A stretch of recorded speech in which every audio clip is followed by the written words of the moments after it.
everybody, good morning. It's Jean here, Jean Truelove from Truelove Quilts for You. This is part 2 of my tutorial on how I made this little table topper here.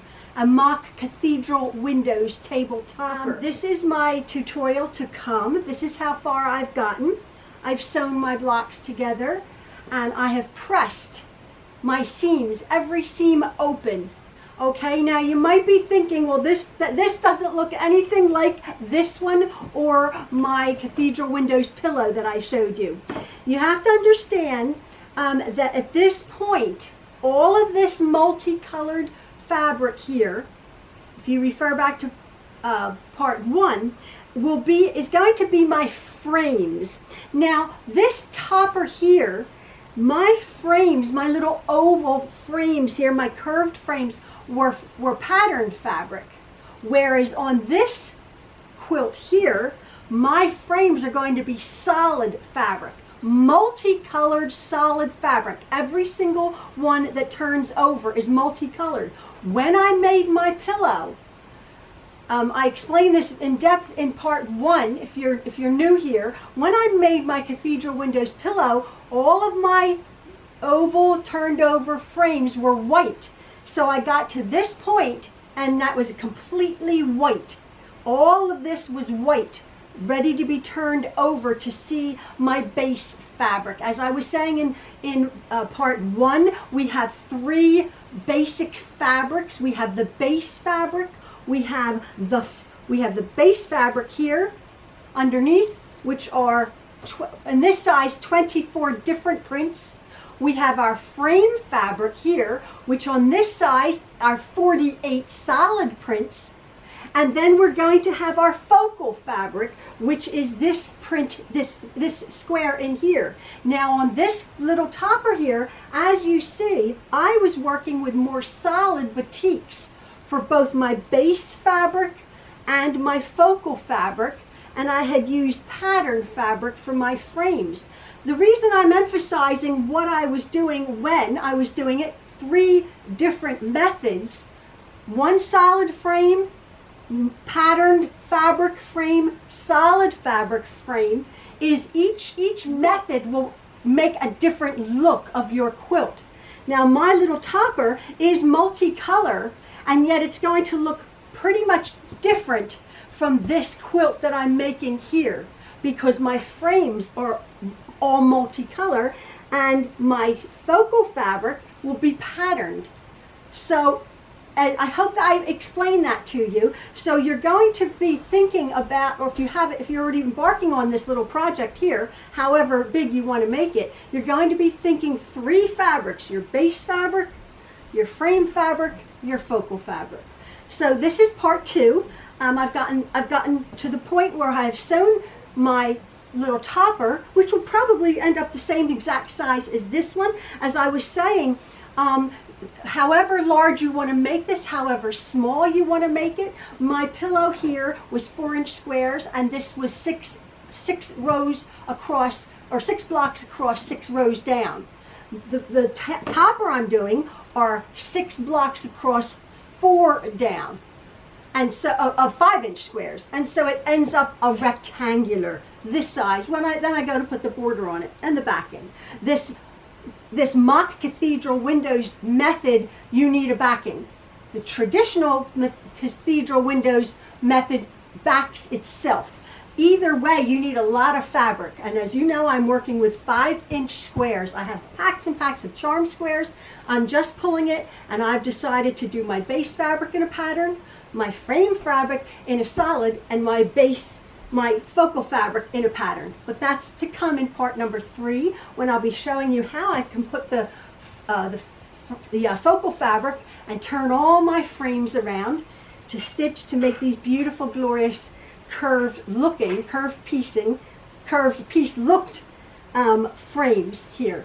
So it's going to be a little bit different, but the construction is exactly the same. So I hope you enjoy this part 2 of my mock cathedral windows little table topper here.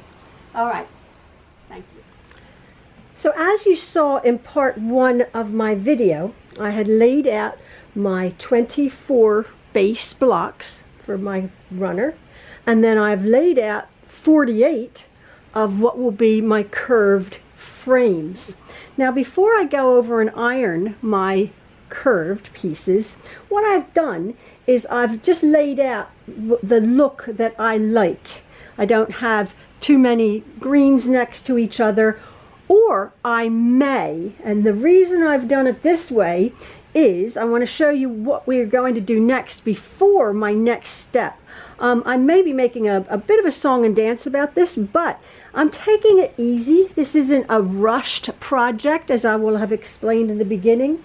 I'm just wanting to get my color placement correct, because at this point what I've done is I've laid out my colors according to this right here, and I've just attached them with a pin. And I will go over, again, I'm not rushing this project, I will go over and I'll just take my pin off and I'll press my units onto my what will become my oval fabric, and I'll press this on the diagonal, and I'll come back and I'll place them on my board here. Okay, so I have 4 rows, 1, 2, 3, 4, with 6 blocks in it. But what I'm wanting to discover right now is this isn't the final placement of my rows, where we are constructing this little topper by rows. Okay, what we have here, what I'm going to be doing is we are going to want to put, we have 1, 2, 3,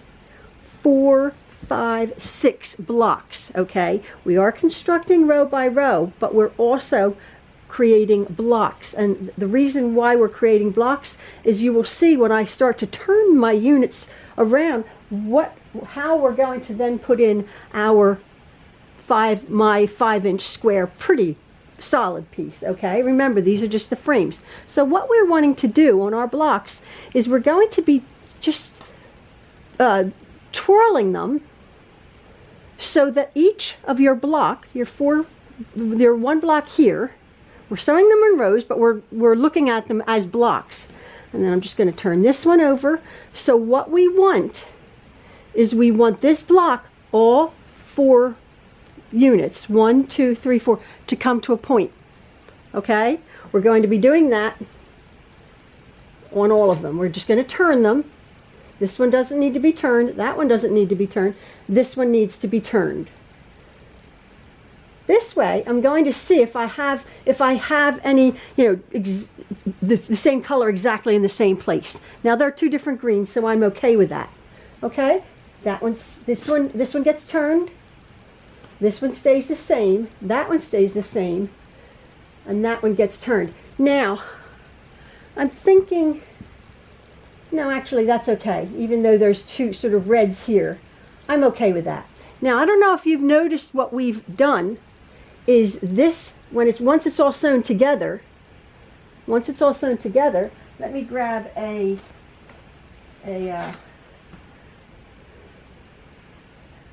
you understand that once these are all sewn together and these are rolled over, there's going to be my oval, and there's going to be my whole block. Okay, so this looks like a lot of solid color here, but you're only going to be seeing a little. Now that's the first 1, 2, 3, 2 top rows. I'm going to do the same thing here just to see if my color placement's okay. I'm going to put this one again, we're just bringing the points, put this down here, we're just bringing the points up into the middle here. Okay, like that. Pivot this one around. That one's okay. That one's okay. And then let's see, I'll pivot this way. Let me just see if I pivot that way. Yeah, quite like that one. So again, what have we done? We've created a square there where a solid will go. One more block. So I'm going to turn that one. That one's okay. That one's okay. And that one's okay. All right. So now we have our placement of where our units are going to go, of my whole 5-inch squares. One's going to go there. Do you see where the squares are? 1, 2, 3, 4, 5, 6, 7, okay? And then on these, on all along here is going to be a half square. But I like that layout that I've done here. There's not two matching colors right next to each other. I quite like that. So when these little frames are turned over, which you're only going to see a little bit, there's what will be my oval fabric underneath, and then my prominent fabric here. So I quite like that arrangement. Now what I'm going to do is I'm going to treat this, again, as I say, in rows. And I'm going to first of all take my pieces over to my ironing board, and I'm just going to take the pin out and I'm going to iron these really well, and I'm going to put them back onto my cutting table. Again, this is not a rushed project. I'm not rushing this. I don't need to be making this in 20 minutes. Again, you can see here that if you wanted to keep expanding this to make a whole quilt, that you would just keep this going as it is. So it is blocks. You're creating a block with a point, a block with a point, a block with a point, but then you're creating the square here and here as you go along. 1, 2, 3, 4, 5, 6. You're creating these squares in order to put your whole piece of fabric. So what I'm going to do is I'm just going to take this over to my ironing board, row 1. I'm going to carefully remove my diagonals, my frame here, do them in half, and then I'm going to and then put it back on my put it back on my cutting mat here. I'll do each of the rows, my 4 rows.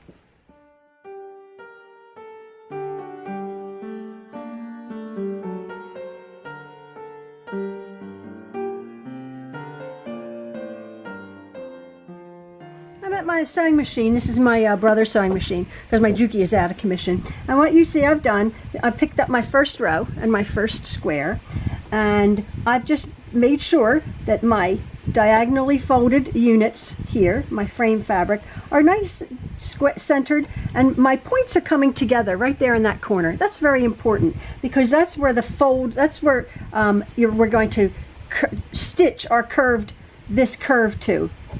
Okay, I'm jumping ahead of myself, but we want these corners stitched down really nice so we can make that lovely curved fold there. So our corners are important. I'm just sewing this about 1/8 of an inch away. Coming to that corner, needle down, and then I'll just put my needle down and I'll continue. Now, this is not a fast project, or I'm not making it a fast project. As you know, I'm a very quick seamstress and very quick quilter. I do things very quickly. I don't fancy doing it quickly right now. I'm just taking my time, and I'm saying that because I could be chain piecing these, but I just don't fancy. Again, I'm stitching this about 1/4 of an inch away, noting where I'm beginning over here. I will double check and triple check my placement when I go to sew my rows together, of course. But the way I've taken it off my board, I know that this is the top, and again, I'm keeping those points together there. And I'm just going to stitch all 24 little blocks here individually, okay?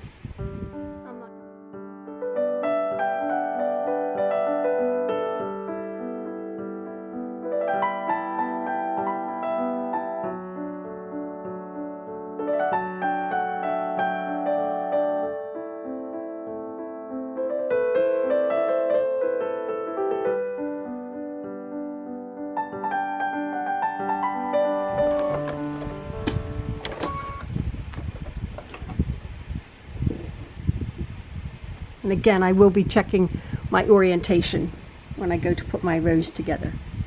Oh, I'm just going to continue.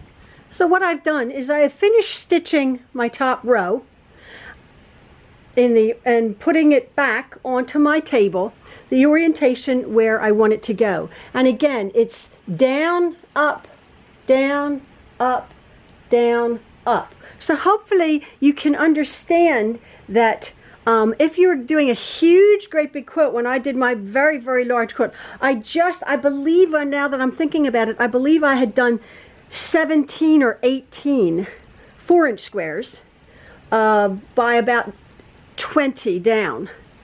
So you just could keep adding to your rows. You just keep adding. But as you can see, it takes a lot of fabric. There's 3 5-inch squares, and yet we're going to put another 5-inch square. So again, a lot of fabric. Now, for my cathedral window pillow that I had made, this you would have seen all white. This would have all been white because all of these are my frame fabrics that you're going to see. So when I was constructing my cathedral window pillows quilt, all of that would have been white. You would have just seen white down, white up, down, the whole entire thing. I think at that point I had 2,200 or something 4-inch squares in diagonal. That was my frame. But now what I'm going to do is I'm making sure that my orientation is proper. I'm going to construct my top row. I'm not going to do these yet. I'm just going to construct my top row to see. So, you know, I'm excited to construct my top row. And all I'm going to do is I'm going to do exactly like I did before. I'm going to pick up my top row like this, one on top of each other. And then when I get over to my sewing machine, I know when I pick up this top row here, this top block, that second block right there, I'm going to put the pretty side over to the pretty side, and I'm going to stitch 1/4 inch, pretty side to pretty side. Then I'm going to pick up my third block, and I'm going to put this over, pretty side to pretty side, and stitch my 1/4 inch. And I'll just carry on with my blocks right next to me, pretty side to pretty side, stitching 1/4 inch. As you can see, I've constructed my top row. Down, up, down, up, down, up. Okay?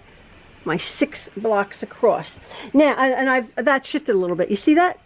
So I'm okay with it. But what you want to make sure when you put your right sides together is that for the most part that these flappy bits here are matching. That one shifted a little bit. It's okay, because I got it pretty good down there, and I got it pretty good here. That's a really good one. But what I'm going to be doing now is, this is my top row from left to right. What I'm going to be doing is I'm going to be pressing and ironing these seams open.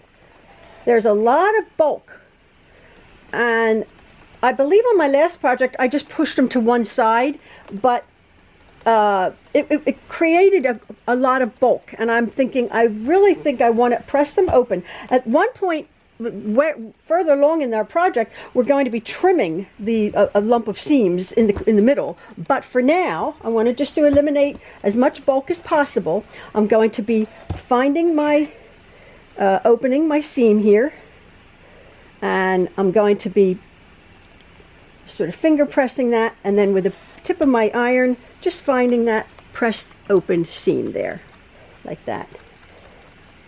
And again, not a fast project, but very rewarding because it sort of evolves. There's that. And as you see, I stitched these at 1/4 inch, and therefore the stitching of our diagonal units are hidden in the seams there. You can see the stitching. And that's nice and flat. Flip it over like that. And there is my first top row. Lovely and flat. Ready for my second row. So here are my first 2 top rows. As you can see, even though we're working in rows, we've created the area here and here, for example, on this one, where we're going to be putting our whole 5-inch square and turning our ovals over. So I'm going to go over to my sewing machine, and this is my 4th row. I'm now creating my 3rd row. I'm constructing my row 3, and as you can see, I have my pile here, the one I'm working on. And what I have done is I've secured, even though I just secured that with 1 pin just to hold it together. When I come to sew it together, I do use a pin because I do want to keep my folded diagonal squares nice on my what will become my oval fabric here. So I'm just sewing this down about 1/8 of an inch, just close to the edge, and just keeping my needle down, and then coming back just to stitch it back to that background fabric there.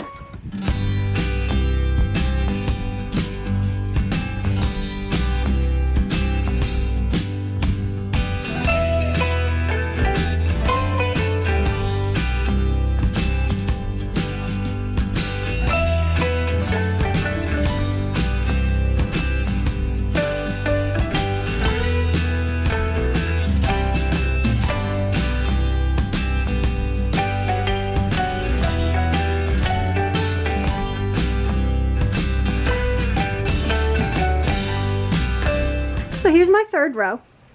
I've just taken that off my machine. I'm going to check it again to make sure that my configuration, now this is down, up,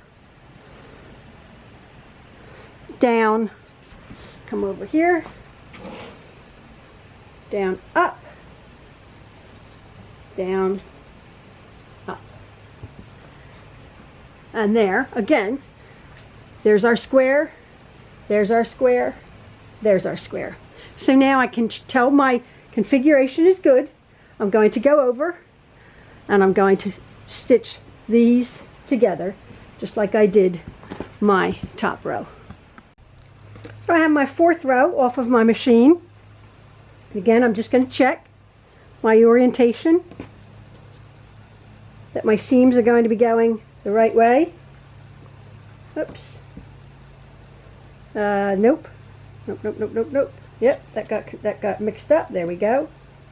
There we go. There we go. So you want to make sure, because once you're in your seams and once you've sewn your rows together, and if you've messed up, then you lose the area. Want to make sure everything's going into the point. So we're doing it row by row, but we're also looking for these squares of blocks that we're going to be putting our fabric into. So now I can just take this over to my machine, pretty sides together, and sew all 6 blocks together.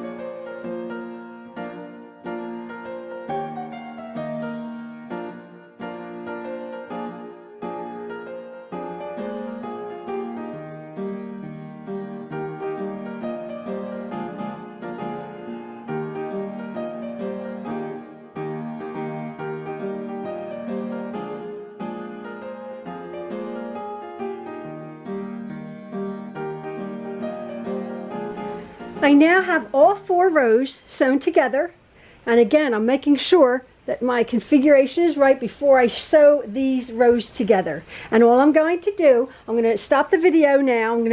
You're going to come back for part 3. All I'm going to do now is I'm going to put the pretty sides over to the pretty sides, and I'm going to match these seams here. I'm going to match them. Okay, I've opened them up, and there's 4 like triangles there. I'm just going to match them, put a pin in there, and sew them right along. We've sewn and cut them really well. This one here doesn't have the triangles, it's just a straight seam. So I'm just going to do that, and I'm going to have my 1, 2, 3 seams. And then my quilt at this point is finished, and my next video I will show you how I'm going to be putting the pretties where they will belong. I'm going to just have a bunch of random, I'm going to pull a bunch of random squares, random fabric, and again this is where the whole purpose of this little exercise here, and I'll be coming back and showing you how I finish up my quilt. Alright folks, love from the Trueloves. Bye bye.